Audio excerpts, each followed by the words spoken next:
Hello everyone, स्वागत है आप सभी का माई एग्जाम यूट्यूब चैनल पर। तो हमने एक सीरीज स्टार्ट कर रखी थी जिसमें हम जीके के प्रीवियस ईयर क्वेश्चन करेंगे हरियाणा एसएससी एग्जाम्स में जो भी पूछे गए हैं। तो आज की वीडियो में सेकंड पार्ट होने वाला है। इससे पहले हम एक पार्ट कर चुके हैं। तो यदि आप चैनल को पहली बार देख रहे हैं और प्रीवियस ईयर क्वेश्चन की सीरीज करना चाहते हैं सब्जेक्ट वाइज, तो आपको अलग से प्लेलिस्ट बनी हुई मिल जाएगी। और हरियाणा एसएससी के किसी भी एग्जाम की तैयारी करने के लिए चैनल को जरूर सब्सक्राइब कर ले। और हमारे टेलीग्राम चैनल से जुड़ना चाहते हैं तो आप जुड़ सकते हैं। तो स्टार्ट करते हैं आज की वीडियो का। पहला प्रश्न है, नागार्जुन जो सागर बांध है वो बना हुआ है, तो कहाँ पर बना है? ये बना है कृष्णा नदी पर। तो आप देखिएगा जो भी हम क्वेश्चन करेंगे यहाँ पर आप देखेंगे जो येलो वाले हैं ये आंसर मार्क किए हुए हैं, लेकिन कुछ क्वेश्चनों के आंसर जो है अलग गलत मार्क किए हुए मैं आपको बताता चलूंगा, वो आपको देख लेने हैं। ठीक है, जो नागार्जुन सागर बांध है तो कौन सी नदी पर है? ये कृष्णा नदी पर है। ठीक है, तो नागार्जुन जो सागर बांध है ये आपकी दो स्टेट में लगता है, एक आंध्र प्रदेश में और एक तेलंगाना में। दो राज्यों में लगता है आपका, दोनों याद रखने हैं, आंध्र प्रदेश और तेलंगाना। नेक्स्ट है, उच्च न्यायालय के न्यायाधीशों की नियुक्ति के अवसर पर। ठीक है, उच्च न्यायालयों की जो न्यायाधीश हैं उनकी जो नियुक्ति होती है वो कौन करता है? ठीक है, यहाँ पर आंसर दिया है राष्ट्रपति मुख्यमंत्री की सलाह लेते हैं, राष्ट्रपति मुख्य न्यायाधीश की सलाह लेते हैं, या फिर राष्ट्रपति राज्यपाल से मशवरा लेते हैं, या फिर राष्ट्रपति सब विवेक से कार्य करते हैं। तो जब भी आपके उच्च न्यायालय हैं उनके न्यायाधीशों की नियुक्ति होती है तो उनकी नियुक्ति करता कौन है? तो राष्ट्रपति करता है, राज्यपाल से मशवरा करके। जिस भी स्टेट का लगाना है उसी स्टेट का जो राज्यपाल होगा, राज्य का जो राज्यपाल होगा उससे मशवरा करेगा और फिर राष्ट्रपति उसकी नियुक्ति करेगा। नेक्स्ट, चंबल नदी बहती है। जो चंबल नदी है ये कहाँ पर बहती है? तो आप देखेंगे जो चंबल नदी है किसकी सहायक नदी है? तो आप देखेंगे गंगा है नदी, गंगा की सहायक है यमुना, और यमुना की चार सहायक नदी है चंबल, सिंध, बेतवा और केन। ठीक है, जो ये चंबल नदी है ये आपकी कौन से राज्यों में बहती है? तो ये बहती है राजस्थान, मध्य प्रदेश और उत्तर प्रदेश में। ठीक है, तीन राज्यों में बहकर ये जाती है। तो आपसे एक और क्वेश्चन पूछा जाता है कि जो चंबल नदी पर है कौन सा शहर बसा हुआ है? तो कोटा शहर बसा हुआ है। तो एग्जाम में ये क्वेश्चन भी पूछा जाता है, तो नोट डाउन कर लेंगे आप, इंपॉर्टेंट है सभी के सभी, हम करते चलेंगे। अगला प्रश्न है, पंचायती राज से संबंधित है तो कौन सी कमेटी है? तो पंचायती राज से हम पहले भी कर चुके हैं। सबसे पहले सिफारिश किसने की थी? बलवंत राय मेहता कमेटी ने। ठीक है, तो कौन सी कमेटी है जो पंचायती राज से है? आपकी बलवंत राय मेहता कमेटी। और ये कब बनी थी? 1957 में। अगला प्रश्न है, यदि किसी भारतीय नागरिक को उसके धर्म के आधार पर कोई सार्वजनिक पद दिए जाने से मना कर दिया जाए तो उसके कौन से मूलभूत अधिकार का उल्लंघन हुआ है? ठीक है, यदि सार्वजनिक पद के लिए दिए जाने से उसको मना कर दिया जाए तो इसका मतलब क्या है? उसको समानता का अधिकार नहीं दिया गया है। ठीक है, यदि उसको सार्वजनिक पद से मना कर दिया जाए तो उसका मतलब क्या है? तो यहाँ पर उसको समानता का अधिकार मिला नहीं है। तो सबके लिए समान है अधिकार कोई भी पद पाने का। तो कुछ देखेंगे यहाँ पर धर्म की स्वतंत्रता का अधिकार, यहाँ पर वो धर्म को अपना नहीं रहा है, यहाँ पर बात हुई है पद की। ठीक है, तो ये कौन सा है? समानता का अधिकार। अगला प्रश्न है, बांग्लादेश को भारत द्वारा दी गई जो 3 बीघा लीज है किसका भाग है? तो बांग्लादेश को भारत के द्वारा एक 3 बीघा लीज जमीन दी गई है, तो वो किसका भाग है? तो आप देखेंगे ये भाग किसका है? वेस्ट बंगाल यानी कि पश्चिमी बंगाल का ये भाग है। तो ये दी कब गई थी? 2011 में। यदि आपको वीडियो पसंद आ रही है, सेशन पसंद आ रहा है तो प्लीज़ वीडियो को लाइक ज़रूर करते रहिए, शेयर ज़्यादा से ज़्यादा करिए जितना आप कर सकते हैं, जिस भी ग्रुप से आप जुड़े हुए हैं। यदि आप हमारे सेकंड चैनल को सब्सक्राइब करना चाहते हैं तो ज़रूर कर लें, माई एग्जाम ट्रिक्स, जिस पर हम मैथ एंड रीजनिंग की ट्रिक्स सीखेंगे। यदि आप मुझे फॉलो करना चाहते हैं तो डायरेक्ट मैसेज करना चाहते हैं तो फॉलो कर सकते हैं इंस्टाग्राम पर, वो ID आपको मिल जाएगी डिस्क्रिप्शन बॉक्स में। अगला प्रश्न है, भारत के मुख्य चुनाव आयुक्त कौन थे जब हरियाणा के प्रथम मुख्यमंत्री जो है निर्वाचित हुए? तो हरियाणा के प्रथम मुख्यमंत्री जो निर्वाचित हुए थे कब हुए थे? 1 नवंबर 1966 को। कौन बने थे? BD शर्मा। ठीक है, तो उस समय मुख्य चुनाव आयुक्त कौन थे? तो ये थे MP सेन वर्मा। ठीक है, कौन थे? MP सेन वर्मा। अगला प्रश्न है, पूर्ण स्वराज की शपथ कांग्रेस के किस अधिवेशन से ली गई थी? जो पूर्ण स्वराज है ये आपका कब हुआ था? जो आपका लाहौर अधिवेशन हुआ था, तो उस समय पूर्ण स्वराज की शपथ कांग्रेस के अधिवेशन में ली गई थी। तो ये हुआ कब था अधिवेशन? तो ये हुआ था 31 दिसंबर 1929। लाहौर अधिवेशन की तारीख आपको याद रखनी, 31 दिसंबर 1929 को हुआ था। और इसके अध्यक्ष कौन थे? तो उस समय के जो आपके नेहरू थे इसके अध्यक्ष, ये भी याद रखना है आपको, ठीक है। तो उस समय जो लाहौर होता था ये किसकी राजधानी होती थी? पंजाब की राजधानी, जहां पर कांग्रेस का अधिवेशन हुआ था 31 दिसंबर 1929 को। और इसी अधिवेशन में पूर्ण क्या ली गई थी? शपथ ली गई थी। नेक्स्ट है हरित क्रांति का प्रमुख लक्ष्य था। तो हरित क्रांति का जो प्रमुख लक्ष्य था वो क्या था? कृषि उत्पादन को बढ़ाना। नेक्स्ट है मार्क्स निम्नलिखित में से किस देश के थे? जो मार्क्स हैं ये किस देश के थे? तो ये थे जर्मनी देश के। अगला है सरकार की कौन सी प्रणाली में सरकार को संसद के द्वारा पारित अविश्वास प्रस्ताव से हटाया जा सकता है? तो सरकार को अविश्वास प्रस्ताव से हटाया जा सकता है, तो ये कौन से प्रणाली से हटाया जा सकता है? तो ये है संसदीय प्रणाली के द्वारा। तो संसद में देखेंगे आप लोकसभा, राज्यसभा, जो विपक्ष है उसके द्वारा संसद में, ठीक है, उसके द्वारा संसद में किसी को भी हटाने, ठीक है, हराने के मकसद से या किसी को कमजोर बनाने के लिए ये जो है प्रस्ताव रखा जाता है। यदि ये पास हो जाए तो उस सरकार को इस्तीफा देना पड़ेगा, यानी कि उसमें क्या दिखा दिया है? अविश्वास वहाँ पर दिखाया गया है। तो कौन सी संसद के द्वारा? तो ये संसदीय आपकी होती है, इसके द्वारा ये आपका क्या होता है? प्रस्ताव पारित किया जाता है, जिसके द्वारा ये हटाया जा सकता है। नेक्स्ट है जब ग्रेनाइट सेल कायांतरित होते हैं तो वे बन जाते हैं। तो ग्रेनाइट आपके किस में कायांतरित होते हैं? तो वे होते हैं आपके नीस में, ठीक है, किस में होते हैं? नीस में। यदि आपकी ज़्यादा हीट और ज़्यादा प्रेशर हम लगा दें तो ग्रेनाइट किस में बदल जाते हैं? आपके नीस में। अगला है सर्वप्रथम कब और किसके द्वारा अशोक के अभिलेख का अर्थ निकाला गया? जो अशोक के अभिलेख हैं इनका जो अर्थ निकाला गया था सबसे पहले किसके द्वारा निकाला गया था? तो 1837 में जेम्स प्रिंसेप के द्वारा इसका अर्थ निकाला गया था, ठीक है, अशोक के अभिलेखों का। अगला है भारत और पाकिस्तान के मध्य उनके मानक समय के लिए अक्षांश अंतर है। तो कितना अंतर है? 7.5। नेक्स्ट है अकबरनामा किसने लिखा था? तो अकबर जो नामा है ये किसने लिखा था? तो ये लिखा था अबुल फजल ने, ठीक है, अकबरनामा किसने लिखा था? अबुल फजल ने।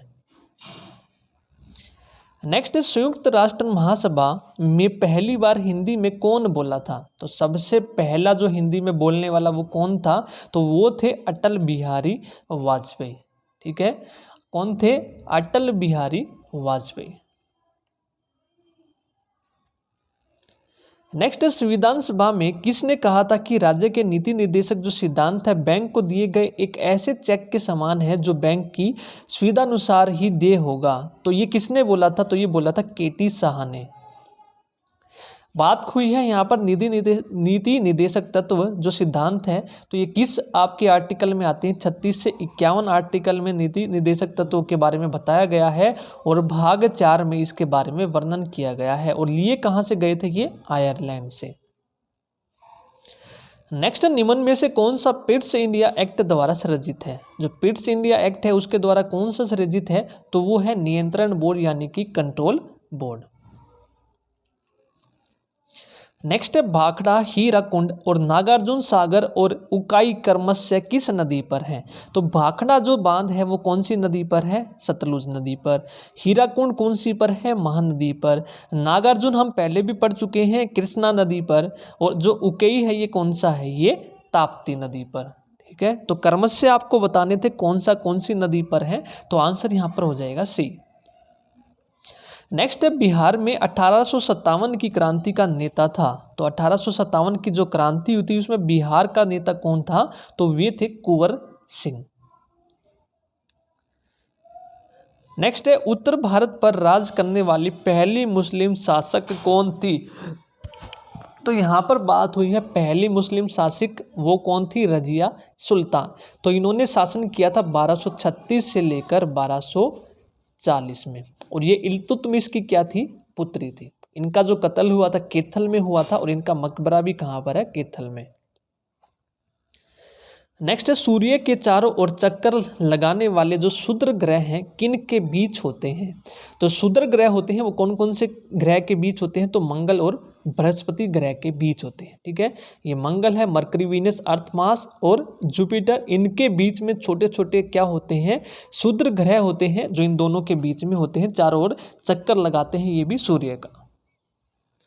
नेक्स्ट है स्वेज नहर किसे जोड़ती है। जो स्वेज नहर है ये किस किस को जोड़ती है, तो स्वेज नहर का निर्माण भी पूछा जाता है, तो आपको याद रखना है 1969 में इसका निर्माण करवाया गया था और ये भूमध्य सागर और लाल सागर दोनों को आपस में जोड़ने का काम करती है। ठीक है, स्वेज नहर। अगला प्रश्न है मोहम्मद बिन तुगलक के समय में चीन के राजदूत के तौर पर किसे नियुक्त किया गया था। जो मोहम्मद बिन तुगलक है इनके समय पर जो चीन का राजदूत था उसको किसे नियुक्त किया गया था, तो ये था इब्न बतूता। ठीक है, ये एक मोरक्को का निवासी था 34 में। ठीक है, इसको हम क्या बोलते हैं, ये कैपिटल जो थी उस समय की, तो वहाँ का ये काजी रहा था 8 साल तक। काजी की पद पर इन्होंने क्या किया था, काम किया था, किसने, इब्न बतूता ने।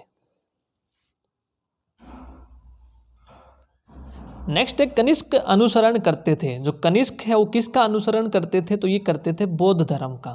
ठीक है, किसका करते थे, बौद्ध धर्म का। अगला प्रश्न है सिंधु घाटी सभ्यता में घर बने हुए थे। तो सिंधु घाटी जो सभ्यता है उसमें कौन से घर बने थे, तो वो ईंटों के घर बने हुए थे।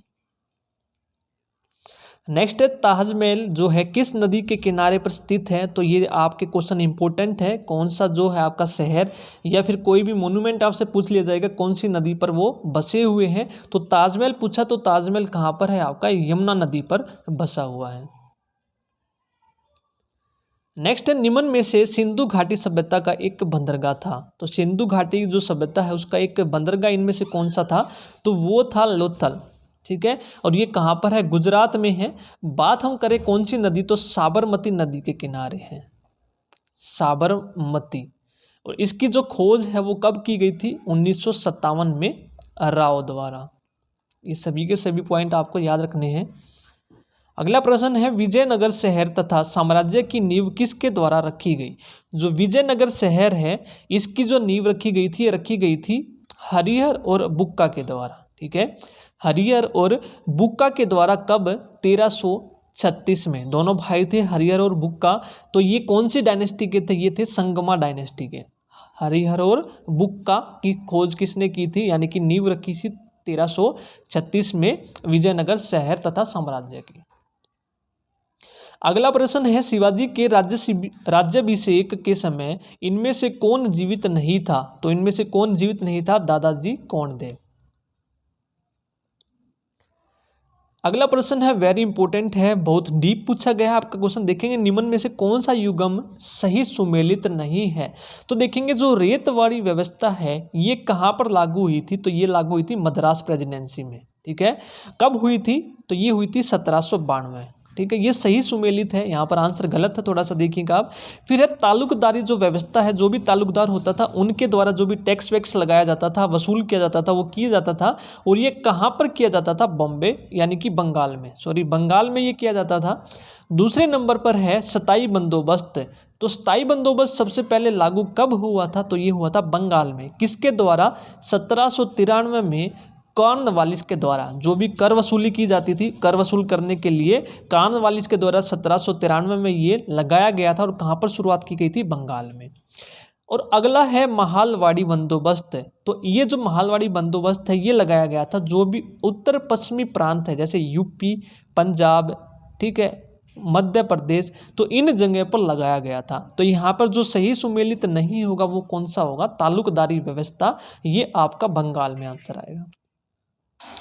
नेक्स्ट है Indian war of precedence, Indian war of independence 1857 किसके द्वारा लिखी गई थी। तो पुस्तक के बारे में पूछा गया है, इंडियन वार ऑफ इंडिपेंडेंस, तो ये लिखी गई थी वी.डी. सावरकर। ठीक है, विनायक दामोदर सावरकर के द्वारा कब, 1909 में ये पब्लिश हुई थी। अगला है भारतीय क्रांति की जननी के रूप में किसे जाना जाता है। तो भारतीय जो क्रांति है उसकी जननी के रूप में जाना जाता है बिकाजी कामा को। नेक्स्ट है वेदांत समाज की स्थापना किसने की थी? तो जो वेदांत समाज था इसकी जो स्थापना की थी ये किसने की थी? स्वामी विवेकानंद जी ने। ठीक है, स्वामी विवेकानंद, यहाँ पर आंसर देखेंगे बी है। और कब की थी? ये की थी 1894 में। ठीक है, वेदांत विवेकानंद। अगला प्रश्न है बाल गंगाधर तिलक को लोकमान्य की उपाधि किसके दौरान मिली थी?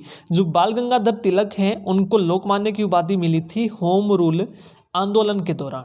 ठीक है, कब मिली थी? होम रूल आंदोलन के दौरान। तो होम रूल आंदोलन हुआ कब था? 1916 में। ठीक है, और इसकी स्थापना की किसने थी? तो ये की थी एनी बेसेंट के साथ की थी। ठीक है, बाल गंगाधर तिलक ने किसके द्वारा की थी? एनी बेसेंट के साथ मिलकर की थी 1916 में। हुआ क्या था? 1897 में तिलक पर राजद्रोह का मुकदमा चला था, उनको जेल जाना पड़ा था। तो इस सजा के चलते उनको लोकमान्य की क्या मिली थी? उपाधि मिली थी। ये आपको ध्यान रखना है कि इस आंदोलन के दौरान 1916। अगला प्रश्न है निम्न में से किसे काकोरी षड्यंत्र केस में फांसी की सजा नहीं दी गई? ठीक है, यहाँ पर पूछा गया है काकोरी षड्यंत्र केस में फांसी की सजा नहीं दी गई थी। किसको नहीं दी गई थी? तो ये भगत सिंह को। ठीक है, तो काकोरी के बारे में बात हुई है यहाँ पर। काकोरी हुआ कब था? 1925 में। ठीक है, इसमें क्या क्या गया था? जो आपकी कानपुर थी उसमें एक ट्रेन को लूटा गया था। ठीक है, काकोरी कांड 1925 आपको तारीख याद रखनी है। तो इसमें फांसी की सजा नहीं दी गई, तो वो है भगत सिंह। अगला प्रश्न है सत्यशोधक समाज के संस्थापक कौन थे? जो सत्यशोधक समाज है उसके संस्थापक कौन थे? तो उसके संस्थापक थे ज्योतिराव फुल्ले। ठीक है, ज्योतिबा राव फुल्ले। और सत्यशोधक जो समाज है इसकी स्थापना की कब गई थी? 1873 में। किसके लिए की गई थी? जो भी शूद्र हैं या फिर अस्पृश्य जाति के लोग हैं उनको विमुक्त करवाने के लिए सत्यशोधक समाज की स्थापना की गई थी ज्योतिबा फुल्ले के द्वारा। आगे चलते हैं। 19वीं शताब्दी में सामाजिक तथा धार्मिक सुधारों का एक मुख्य कारण था। जो 19वीं शताब्दी थी इसमें सामाजिक और जो धार्मिक सुधार थे उनका मुख्य कारण क्या था? उसका मुख्य कारण था पश्चिमी शिक्षा तथा जागरूकता।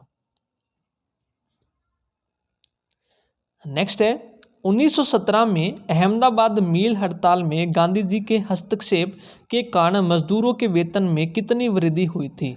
तो जो वृद्धि हुई थी मजदूरों के वेतन में वो कितनी हुई थी? 35% की। नेक्स्ट प्रश्न है भारतीय संविधान की प्रारूप समिति के सभापति कौन थे? जो भारतीय संविधान है उसकी प्रारूप जो समिति है उसके सभापति कौन थे? Doctor Bhimrao Ambedkar. Very important है, ये बहुत बार आपका एग्जाम में पूछा गया है। भारतीय संविधान की जो प्रारूप समिति है उसके सभापति कौन थे? BR अम्बेडकर। नेक्स्ट है जूनागढ़ अभिलेख किस शासक ने जारी करवाया था? जो जूनागढ़ का अभिलेख है ये किसके शासनकाल में जारी हुआ था? तो ये करवाया था रुद्रदमन ने। ठीक है, किसने करवाया था? रुद्रदमन ने। तो संस्कृत का ये सबसे पहला अभिलेख है, ये आपको याद रखना है, जूनागढ़ अभिलेख है। और सुदर्शन जो झील है उसका आपको उल्लेख भी मिलता है जूनागढ़ अभिलेख में। ठीक है, सुदर्शन झील का अभिलेख मिलता है और संस्कृत का पहला अभिलेख है। और किस शासक ने जारी करवाया था? तो ये रुद्रदमन ने। अगला है राज्यसभा का विघटन किया जा सकता है किसके द्वारा? जो राज्यसभा है उसका जो विघटन है किया जा सकता है किसके द्वारा? तो राज्यसभा के बारे में आप सभी को पता ही होगा। राज्यसभा आपका जो स्थायी सदन होता है, 2 सदन होते हैं आपके, लोकसभा, निम्न सदन, एक आपका होता है राज्यसभा। ठीक है, स्थायी सदन होता है आपका ये उस सदन होता है। ठीक है, तो इसको क्या किया जा सकता है? इसको भंग नहीं किया जा सकता है, इसको भंग नहीं किया जा सकता है। तो इसके बारे में हम आर्टिकल भी पढ़ चुके हैं प्रीवियस में 80-81। ठीक है, और जो पार्लियामेंट है, संसद है, उसका कौन सा है? 79 है। फिर 80 है, इसका 81 है। इसके जो है 1/3 मेंबर हर दूसरे साल रिटायर होते हैं। तो इसका जो कार्यकाल है वो कितने साल का होता है? 6 वर्ष का होता है। तो ये सभी के सभी आपको पॉइंट याद रखने हैं राज्यसभा से रिलेटेड। तो राज्यसभा का जो चेयरमैन होता है वो कौन होता है? उपराष्ट्रपति होते हैं। और जो इसके वाइस चेयरमैन होते हैं वो आपको बताने हैं कमेंट में, आप मुझे बताएंगे कौन है राज्यसभा के जो वाइस प्रेसिडेंट है। ठीक है, और इसके जो मैक्सिमम मेंबर होते हैं, इनके जो मेंबर की जो संख्या होती है राज्यसभा की, वे कितने हैं? 200 45, जिसमें से जो 12 हैं वो मनोनीत किए जाते हैं राष्ट्रपति के द्वारा। तो सभी के सभी इंपॉर्टेंट पॉइंट है, आपको याद रखने हैं। अगला प्रश्न है, निम्नलिखित में से कौन सा युग्म गलत है? तो युग्म आपको बताना है कौन सा गलत है। लोकमान्य तिलक आपके, ये तो आपने कर ही लिया क्वेश्चन। अगला है नेताजी सुभाष चंद्र बोस, ये भी ठीक है। अगला है देश बंधु, ये है चित्तरंजन दास, ये भी ठीक है। जो सीमांत गांधी है अबुल कलाम आज़ाद, ये आपका गलत है। तो सीमांत गांधी है तो ये है गफ्फार खान, ठीक है, अब्दुल गफ्फार खान। नेक्स्ट है, संविधान का कौन सा संशोधन राजनीतिक दल बदल से संबोधित है? तो राजनीतिक दल बदल से संबोधित है तो ये कौन सा है? 52वां। तो 52वां जो संशोधन हुआ था ये कब हुआ था? 1985 में। इसके द्वारा 10वां जो शेड्यूल है वो डाला गया था, ठीक है। 52वां संशोधन 1985 में। 10वां शेड्यूल कहता क्या है? एंटी डिफेक्शन लॉ, ठीक है। दल बदलू जो था लॉ, एंटी डिफेक्शन लॉ, ठीक है। इसमें क्या है, जो भी दल बदलू नेता होते थे एक पार्टी से दूसरी पार्टी में क्या करते थे? स्थानांतरित करते थे। तो उनके लिए जो ये है संशोधन किया गया था, ठीक है। कब? 1985 में, 52वां।